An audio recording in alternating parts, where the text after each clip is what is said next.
Alam niyo po yung sabi-sabi na parang nabunutan ka ng tinig. January of 2025, the Medical City and Rizal Medical Center signed a Memorandum of Agreement for a joint liver transplant program. Dito sa programa with Medical City, napababa natin to almost 2.5 million pesos ang isang liver transplantation. Ito ay katapat na ng presyo sa India. Malaking bagay ito. Ayaw nating umalis ang ating mga kababayan, mag-resign sa trabaho, sasamahan yung anak nila, manlilimos ng kaperahan. Dito, magagawa natin ito through the services ng ating mga partner hospitals at ng mga doktor ng Rizal Medical. This endeavor highlights our strong partnership with the private sector in strengthening our healthcare system. All of this is geared towards a goal of universal healthcare. Yung sakit po niya, hindi po nakukuha ng mga gamot. Ang ano lang po, cure lang po ng sakit niya is liver transplant lang po.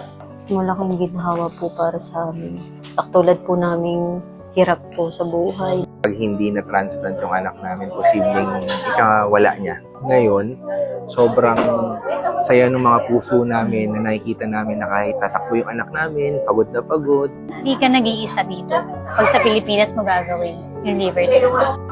Sabi po nila, may operation lang na medyo kaya po ng budget kapag makakaipon, 1 million. Dahil po sa collaboration ng RMC at saka ng TMC po, nagkaroon po ng chance na yung mga katulad namin na wala naman pong milyon. Nagdadala kami nung galon lang para makahingi kami ng tulong sa time na yun. Kasi gusto ko talaga na maoperahan na yung anak ko. After 1 year, maganda yung naging recovery ng anak ko. Luckily, our administrators have been very supportive. Even our Secretary of Health is there. Lagi kaming nauunlakan na pumunta dito at sumuporta.